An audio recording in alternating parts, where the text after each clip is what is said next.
Cuman ya udah banyak rumput lah. Hmm.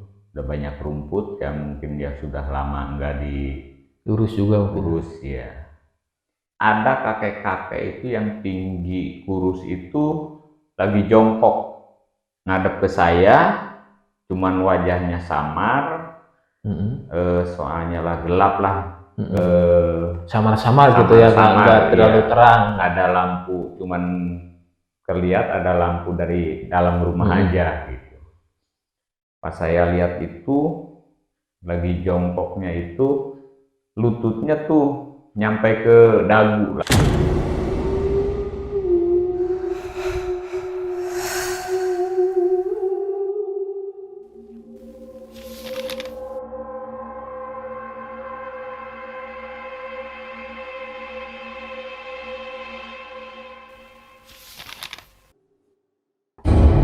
Assalamualaikum warahmatullahi wabarakatuh. Selamat malam pemirsa Kumis. Berjumpa kembali di channel kami, Kumis Kupas Misteri. Oke, pada malam hari ini saya kedatangan narasumber yang katanya beliau pada saat ini mendiami sebuah rumah kosong dan terjadi sebuah keganjalan ataupun gangguan-gangguan dari makhluk yang berada di rumah kosong tersebut. Baik, pada kesempatan kali ini sudah saya hadir di sini karena narasumber ada Kang Wahyu. Selamat malam Kang Wahyu. Siap. Apa kabar? Malam. Sehat? Alhamdulillah baik.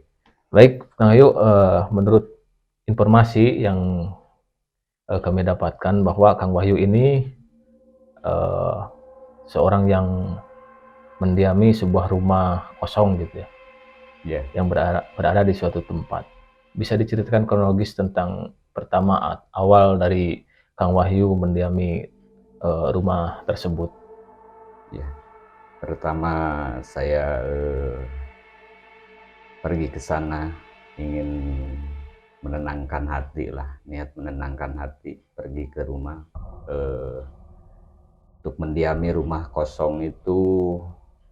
Ya banyak ceritanya, emang banyak ceritanya sebelumnya, tapi untuk mencoba karena mungkin hati kita lagi kacau, niat untuk menenangkan hati, jadi memberanikan diri, tapi hasilnya ya banyak godaan dari makhluk-makhluk sakral lah, kasat mata gitu istilahnya. Oke, itu Kang Wahyu itu mendapatkan informasi rumah itu memang dari teman atau dari siapa? Dari teman saya ada katanya rumah udah lama nggak disinggahi, tapi memang ada kendala-kendala seperti pakai lah, masih layak pakai, masih bagus, cuman yang punya rumahnya mungkin lagi merantau juga, jadi daripada enggak ditempatin ya nyuruh saya untuk ditempatin gitu. Udah sekitar berapa bulan atau tahun itu rumah itu kosong? Rumah itu kosong ya kurang lebih 2 tahunan lah, 2 tahun, ada 2 tahun. Oke, jadi sempat ada cerita dari masyarakat sekitar tentang hal-hal gaib yang pernah muncul atau dari rumah tersebut atau cerita-cerita horor yang lainnya mungkin? Ya sebelum saya singgah di situ, orang-orang situ ya, masyarakat situ pernah sih ada yang bicara, ada yang ngobrol. Katanya orang-orang situ ya kadang-kadang kalau udah lewat isya lah, udah malam gitu, nggak ada yang lewat tuh ke rumah situ gitu. Jadi ngomongnya lah takut gitu. Itu posisi rumah tersebut memang di pinggir jalan atau jauh dari pemukiman warga yang lain? Atau memang berdekatan atau gimana? Ya bisa dibilang jauh bisa, karena dibilang jauhnya rumah itu di tengah-tengah perkebunan lah. Di tengah-tengah perkebunan. Jadi dikelilingi kebun. Ya, dikelilingi kebun. Jadi ke tetangga itulah lumayan jauh, ada sekitar 15 meter lah. Ke tetangga yang paling dekat sekitar 15 meter. Ada yang 20 meter gitu. Jadi posisi rumah itu ngadepnya ke kebun.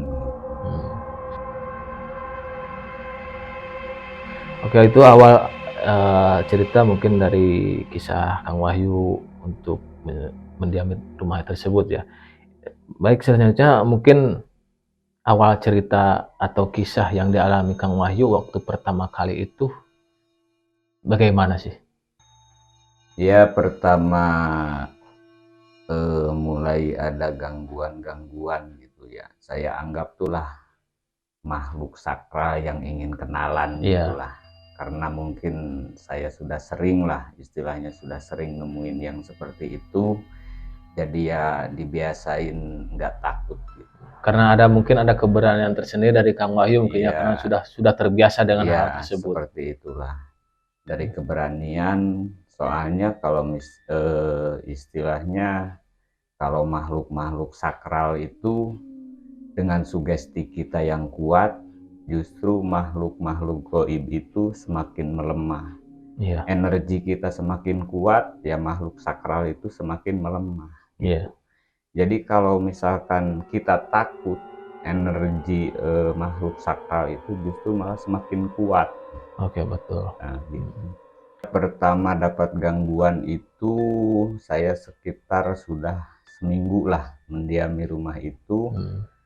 Gangguannya ada yang sekitar jam 10 lah, jam 10 10 malam. malam itu pertama yang ganggu itu yang matiin lampu tuh, matiin kilometer.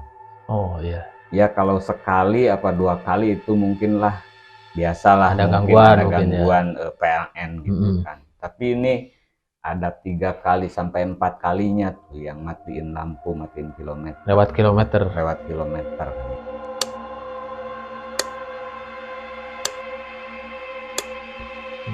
Nah, saya bilang gini, ya udahlah, jangan ganggu lah, kita sama-sama makhluk Allah lah, Iya, betul. gitu. Udah berhenti. Gitu. Nah, terus sekitar sebulan lah, sebulan tuh, sebulanan ada lagi tuh, yang apa tuh, pegangan kunci tuh. Oh, pintu. Nah, mainin pegangan kunci pintu tuh, Iya. kunci pintu. Dimainin terus ya, itu sekitar setengah 12 itu, sekitar setengah 12 malam.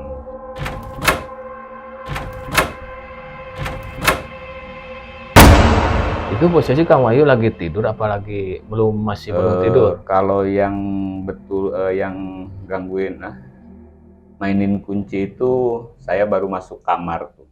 Baru masuk kamar mau tidur. Baru masuk kamar mau tidur. Yang mainin kunci itu yang kedua. Terus yang ketiganya tuh sekitar setengah 2 lah. Setengah 2-an. Ada suara anak kecil lari-lari di belakang rumah. Suara anak kecil lari-lari di belakang rumah sekitar setengah 2.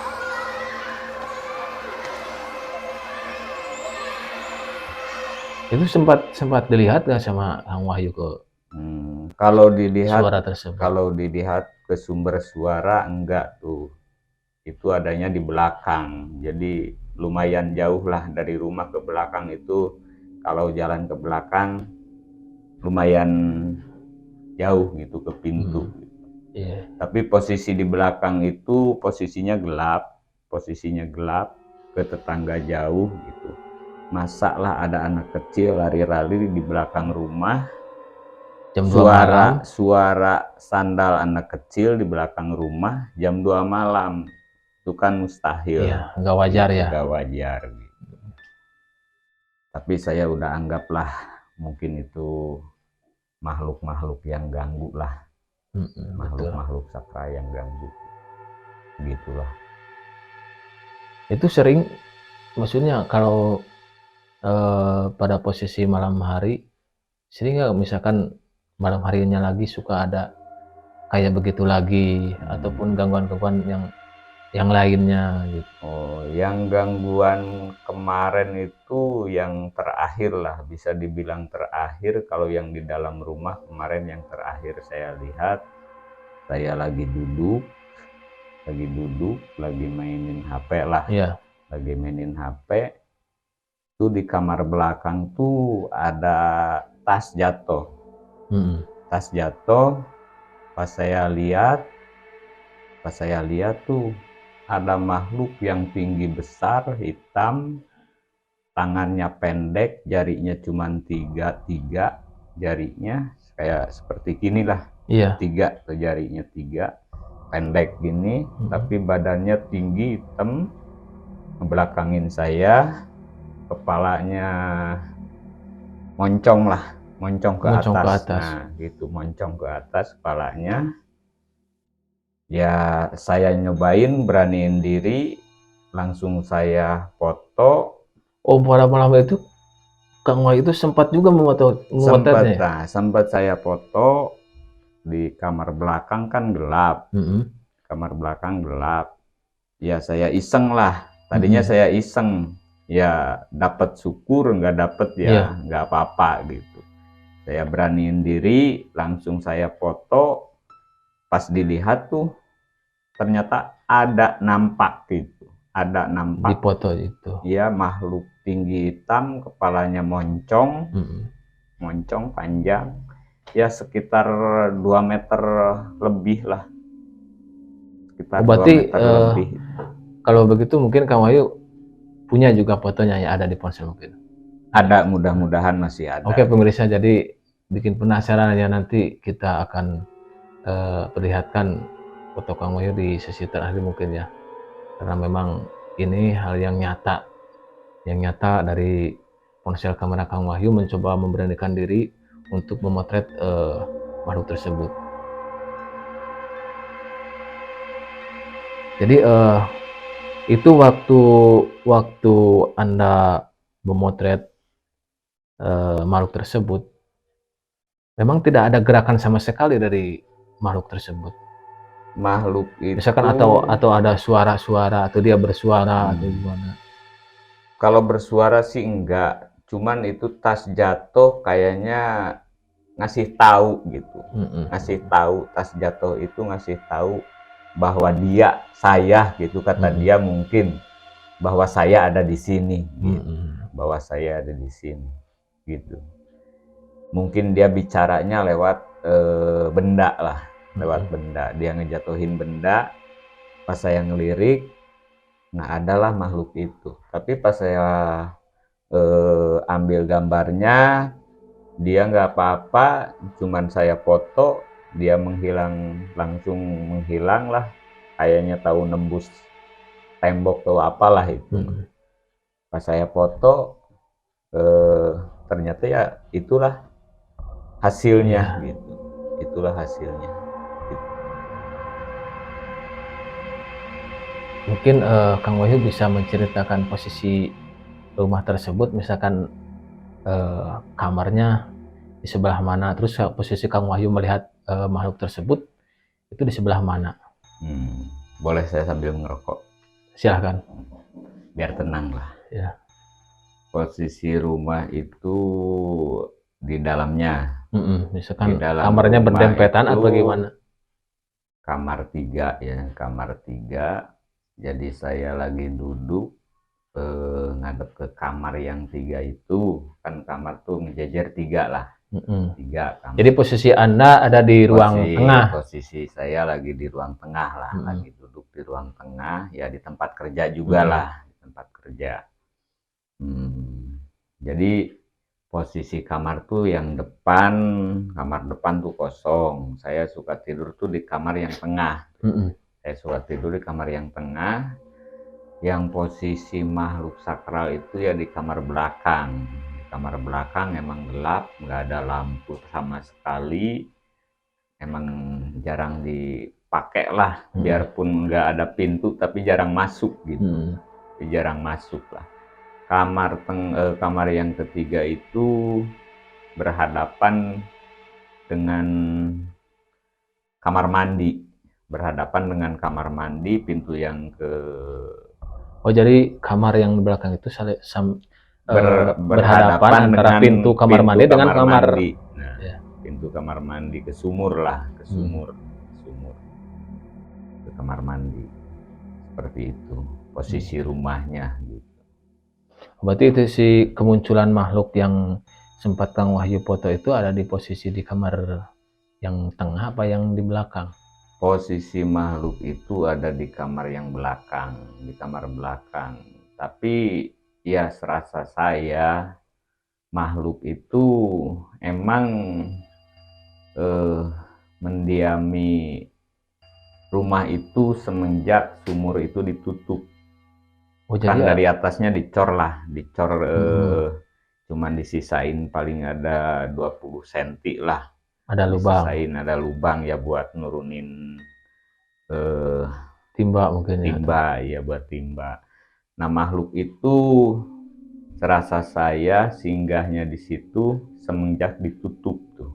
Semenjak ditutup, ya rumah lama nggak disinggahin, nggak ditempatin lah. Eh, dia kayaknya nyaman singgah di situ gitu. Ya, tapi semenjak saya ada di rumah di situ jarang sih, jarang muncul. Cuman ya mungkin kali-kali lah, cuman kita nggak lihat ya. Pas kebetulan mungkin yang kemarin-kemarin itu yang ada di foto lah, yang saya foto itu mungkin dia istilahnya ngasih tahu lah, Iya, ngasih betul. tahu ke kita bahwa bahwa saya ada di sini. Ya seperti itulah.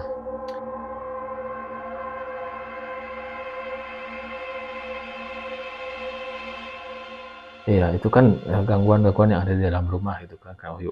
Itu Yeah. kalau misalkan yang di luar itu kan posisi rumah itu dikelilingi kebun gitu kan. Iya. Sempat gak misalkan ada suara atau penampakan yang ada di luar rumah mungkin gitu, pernah Kang Wahyu lihat? Kalau yang di luar itu ada juga makhluk di luar. Kan saya biasanya kalau udah malam lah sekitar jam 12-an ke sana itu saya suka singgah di luar lah, istilahnya Nongkrong-nongkrong gitu, duduk-duduk duduk-duduk nongkrong ya. gitu ya. Sambil ngerokok, kadang ya sambil ngopi gitu. Sendirian lah. Soalnya saya ke situ pendatang, terus ke tetangga jauh, jarang ada yang datang lah kalau malam gitu. Biasanya paling ada yang nemenin siang gitu. Ada yang nemenin siang. Saya matiin lampu, saya duduk di luar, ya sambil merenung lah. Sambil merenung di luar.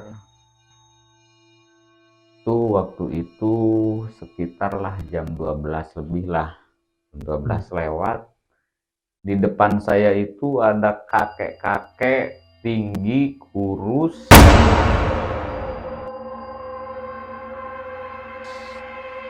Ya kan di depan rumah tuh ada kolam lah. Istilahnya kolam di tembok kecil tapi kering. Sudah tidak diairi lagi. Nah, cuman ya udah banyak rumput lah.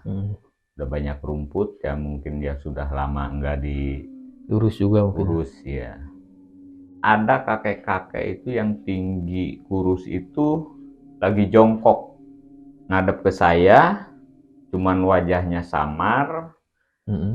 Soalnya lah gelap lah, samar-samar gitu ya, nggak terlalu ya. terang. Ada lampu, cuman terlihat ada lampu dari dalam rumah aja gitu. Pas saya lihat itu lagi jongkoknya itu lututnya tuh nyampe ke dagu lah. Oh dia jongkok tapi Dia lututnya jongkok, sampai ke dagu. lututnya itu sampai ke dagu gitu. Saking panjangnya mungkin. Saking tingginya kali itu ya. Saking tingginya. Kalau itu kelihatannya tahu-tahu dia sudah. Jadi begini, keluarnya dia itu enggak langsung jreng ada, enggak. Samar dulu, samar cret gitu. Jadi munculnya itu enggak sekaligus langsung jelas gitu. Iya. Cuman gimana ya, samar dulu cret gitu. Jadi kayak kita lagi foto belum fokus. Nah gitulah, seperti itu mungkin. Itu jaraknya sekitar berapa meter sama kamu? Jaraknya itu sekitar 3 meter, ada 3 meter lah. Kolam kecil lah. Saya duduk di depan rumah itu sekitar 3 meter lah. Kan di situ di depan rumah saya tuh ada pohon pisang kan, pohon pisang, kebun. Kesananya itu ada pemakaman lah. Katanya dulu pemakaman itu yang punya rumah itu pernah meninggal di situ. Oh. Meninggal di situ. Jadi sempat dimakamkan juga di Ya, dekat rumahnya. dimakamkannya tuh di kebunnya. Kalau di situ kan orang meninggal dikuburnya nggak ke pemakaman umum. Jadi di kebunnya masing-masing lah. Oh, di tanahnya sendiri. Lah. Seperti itu. Itu kalau boleh tahu atau yang Kang Wahyu tahu, mungkin meninggalnya itu karena apa si pemilik rumah tersebut? Karena itu meninggalnya mungkin udah tua. Jadi nggak ada misalkan kecelakaan. Nggak ada kecelakaan, udah tua itu, emang udah tua. Tapi sempet saya, walaupun saya nggak pernah lihat orang itu, tapi pernah terpintas di benak, cuman kelihatan enggak, cuman pernah terpintas di benak wajahnya sama postur tubuhnya pernah ngelewat ke benak gitu. Pas saya tanyain ke tetangga yang suka main ke saya, "Bang, yang punya rumah ini orangnya," saya bilang, seperti ini, tinggi, kurus, tapi agak berisi badannya. Biarpun udah tua tapi badannya berisi. Bener itu. Kok tahu? Ya pernah terpintas di benak saya itu orangnya seperti itu. Jadi halusinasi benak saya itu sama dengan yang nampak di depan. Yang bukan yang nampak di depan. Oh, yang diceritakan ke teman saya. Katanya itu yang punya rumah. Seperti itu. Oke Kang Wahyu, jadi memang saya melihat bahwa Kang Wahyu ini memang sangat berani sekali mungkin ya menghadapi hal-hal mistis gitu di suatu tempat. Ada mungkin sedikit rasa takut ataupun misalkan Kang Wahyu itu kalau misalkan ketemu atau melihat sosok makhluk tersebut, ada gak rasa takut sedikit atau misalkan gugup apa gimana gitu? Apa udah terbiasa mungkin Kang Wahyu? Iya. Ya kalau dibilang gugup sih mungkin enggak ya, karena mungkin telah terbiasa, kita pernah sering lihat-lihat gitu. Terus saya dulunya tuh pernah lah mendalami ke hal-hal mistis seperti itu. Pernah mendalami, ya pernah belajar lah, belajar saya di bidang hal-hal misteri lah. Hal-hal misteri. Jadi bukannya gugup, tapi ya rasa takut mungkin ya, kita namanya juga manusia ya. Kalau rasa takut itu ada, cuman ya kita dengan ketenangan lah. Kalau ketemu makhluk-makhluk gitu kita dengan ketenangan lah. Jangan dibuat takut, tapi cobalah ditenangkan hati dulu, ditenangkan hati. Rasa takut itu ya mungkin bisa terkalahkan, harus kita lawan mungkin dengan ketenangan hati. Ya kalau rasa takut ada, sedikit rasa takut ada. Iya, berarti mendengar cerita barusan Kang Wahyu kan menempati rumah tersebut belum lama mungkin ya. Sebelum Kang Wahyu pergi untuk menenangkan pikiran dan akhirnya bisa mendiami rumah kosong tersebut,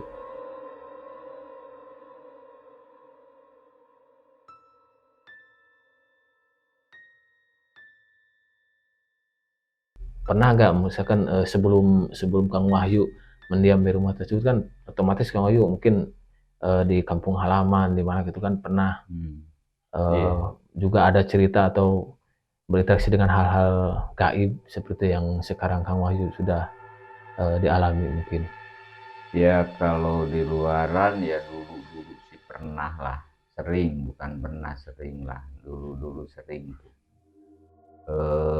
Ya kalau di luaran, kalau kita lagi pergi gitu malam ya, di jalan-jalan ya sering sih yang ganggu-ganggu gitu, semacam yang lempar-lempar pasir gitu kan.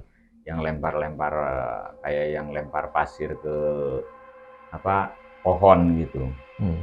Lempar pasir ke pohon ya, kedengarannya kan seperti hujan pasir lah, gitu kan. Ada yang seperti itu.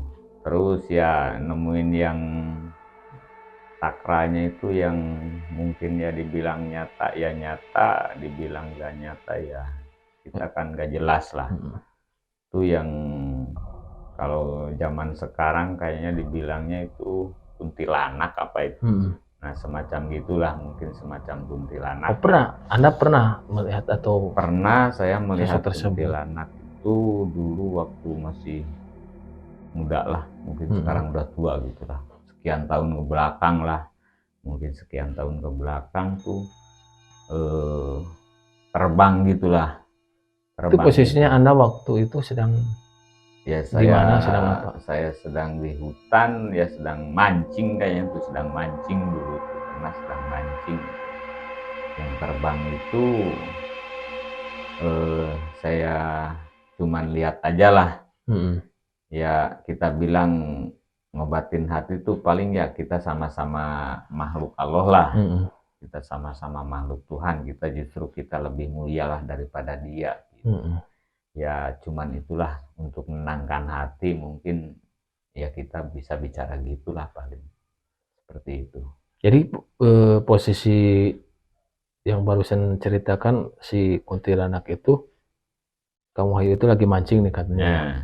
Di mancing. Iya. Otomatis ya udah malam hari mungkin ya udah mancing. Malam hari lah, sekitar jam 9 lah. Sekitar jam 9. Sebelum Kang Wahyu melihat sosok tersebut, apakah ada tanda-tanda misalkan suara atau apa gitu sebelum Kang Wahyu melihat makhluk tersebut? Ya kalau makhluk itu tandanya ada suara berisik lah di atas tuh, di atas pohon.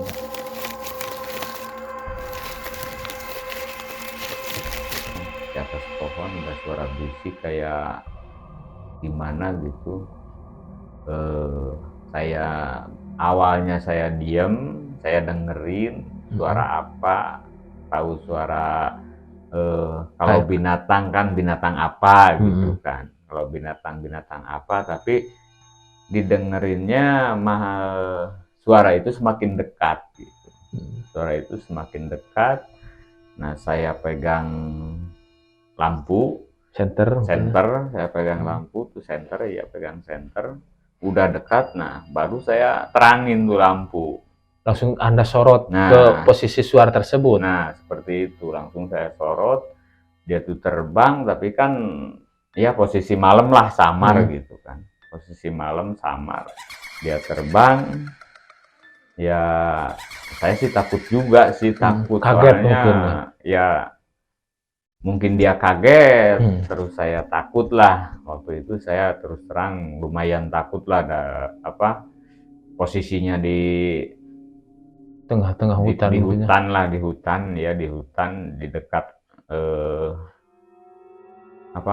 air lah, dekat air, dekat gitu. Sungai Ya dekat sungai. Jadi lah lumayan takut itu. Itu apa yang terlihat dari sosok tersebut? Mungkin ada kelihatan rambutnya atau posisi kaki? Kalau gimana? posisi kaki sama rambut sih nggak kelihatan, cuman tuh yang terbang tuh kayak putih, tapi gimana sih terbangnya, pelan, tapi kan posisi lihat dari bawah itu kan banyak pohon pohon kirai itu, yang suka dibikin atap-atap gitu yang suka dibikin atap gitu. Dia terbang tapi ya samar kelihatannya, menjauh.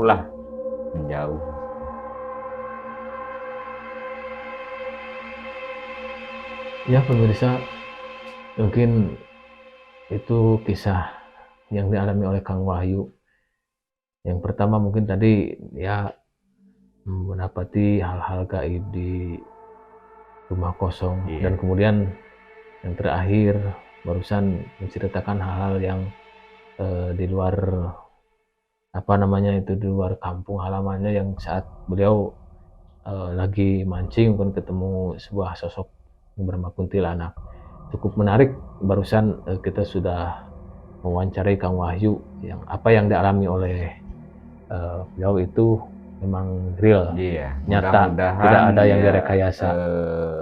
cerita saya itu sebuah motivasi buat pemirsa ya. Kalau misalkan menemui hal-hal goib seperti itu, cobalah tenangkan pikiran, tenangkan diri lah, tenangkan diri. Kita kan lebih mulia Betul. daripada makhluk-makhluk seperti itu. Terus imajinasi sugesti kita itu, energi kita coba dikuat-kuatin lah, coba dikuat-kuatin. Kalau energi kita semakin kuat, energi makhluk gaib itu semakin melemah, semakin ciut gitu. Tapi sebaliknya, kalau kita yang lemah, justru makhluk gaib itu energinya semakin kuat. Jadi kita semakin takut gitu. Cobalah untuk menghadapi makhluk-makhluk seperti itu, cobalah dengan ketenangan lah, dengan ketenangan hati lah. Jadi jangan sampai rasa ketakutan itu sampai mencelakai diri kita sendiri ya. Takut itu jangan sampai mencelakai kita. Ya seperti itulah.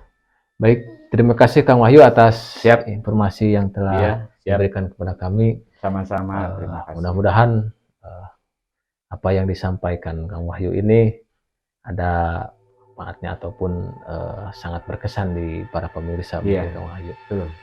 Oke, terima kasih para pemirsa dimanapun Anda berada telah menyaksikan channel Kumis Kupas Misteri. Jangan lupa like, comment, and subscribe di channel kami. Mudah-mudahan kita bisa ketemu lagi di acara yang sama. Dan terima kasih Kang Wahyu juga. Sukses selalu. Mudah-mudahan sehat selamanya. Terima kasih pemirsa. Demikian wawancara kami bersama Kang Wahyu di acara Kumis. Selamat berjumpa kembali. Wassalamualaikum warahmatullahi wabarakatuh.